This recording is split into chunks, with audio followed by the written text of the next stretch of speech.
It's the Deck Talking Devil back with you again today for another episode of Biblical Nonsense.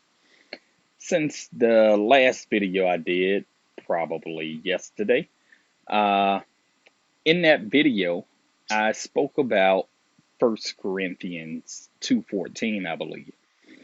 And that got me to thinking about Corinthians in general.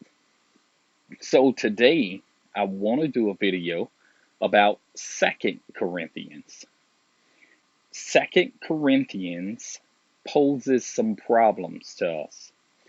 And I believe that it's one of the best texts to use when we're making the case that we don't have any originals of the Bible. None. Uh, we don't have any original manuscripts of any book in the Bible. And so, if you know anything about how books or texts were put together back in ancient days, there was no printing press yet. And so, anytime you wanted a copy of a text, it had to be copied by hand. We know from Paul throughout the New Testament that Paul didn't necessarily write his letters himself. All right, he had scribes to whom he dictated, and they wrote down what he was saying as he was speaking. Now, if we do this today, we know, and you can test and prove this yourself by doing this experiment, that if you're dictating to someone and they're copying down what you're saying, it's inevitable that they're going to write something that you did not say. You said, I ate an apple. They write, I ate a apple. It's a mistake, a very small one, but it's still not what you said. You said an apple. They wrote a apple. Not a big difference at all. However, it is not what you said.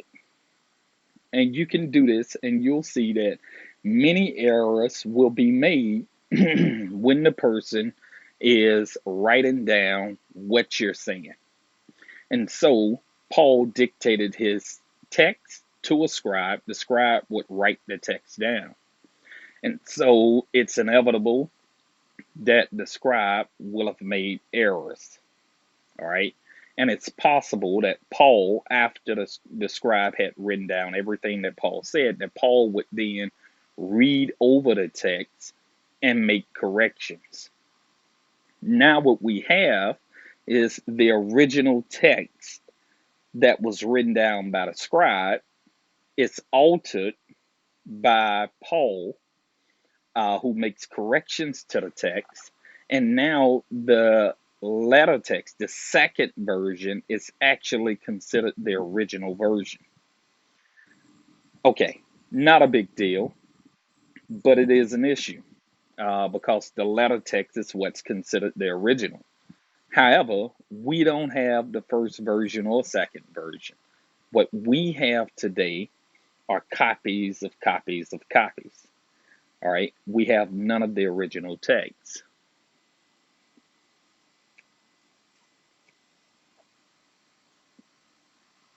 There's more problems here. Paul never wrote 2 Corinthians. Paul did not write 2 Corinthians as we have it today. He didn't write it. Paul never wrote a letter called 2 Corinthians or the second epistle to the church at Corinth. He never wrote it. What he did is Paul, over a period of time, could be years, wrote several different letters, and most scholars think that he wrote at least 5 letters. All right. And over time, people collected these letters that were in circulation.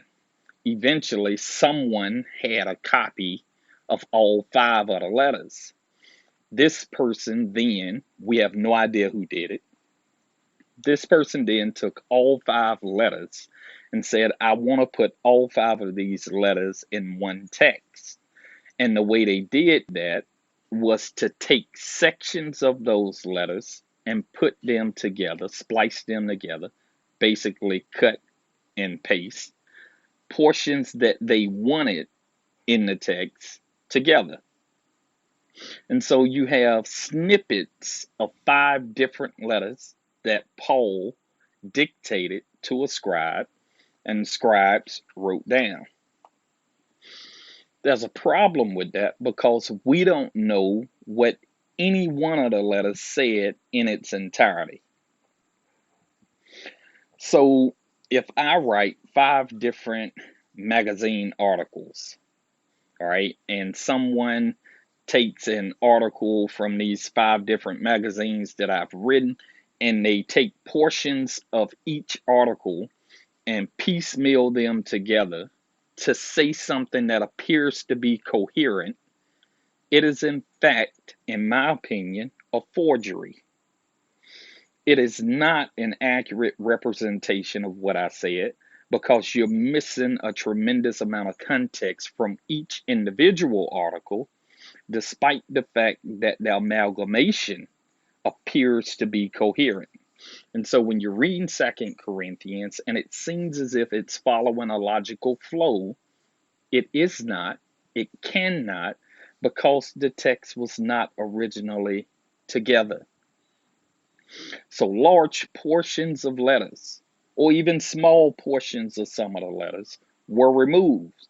So we have no way of knowing if there were things in the original letters that would contradict the case that's made in 2 Corinthians in any way, because those portions of those letters have been removed.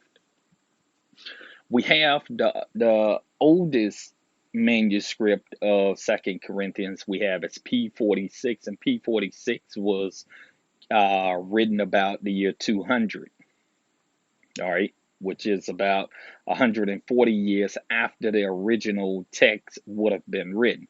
That's the oldest copy we have, and it is not a complete manuscript. It's a portion of that manuscript. The first complete manuscript we have of 2 Corinthians came about 300. So this is more than 250 years after the original. That's the earliest complete manuscript of 2 Corinthians that we have. But again, 2 Corinthians is somebody who has taken 5 different letters and pulled sections of those letters out and spliced them together. Paul never wrote a single manuscript called the Second Epistle to the Church at Corinth. He never wrote the text in the way that we see it today. And so what was in the text is forever hidden or lost to history unless someone discovers those originals, which is so unlikely. You have a better chance at winning the lottery 5 times in your life. So when I make the case that the Bible cannot and is not and should not be considered accurate, this is an example of why I say that. You do not have the original text. The text that you do have for all of the books in the Bible, all of them have been altered. Things have been removed, things have been added, and things have been changed. This is a fact. This is not me going on some rant and making outlandish statements for a wow factor. This is a fact. And even Bible believing biblical scholars and theologians acknowledge this fact.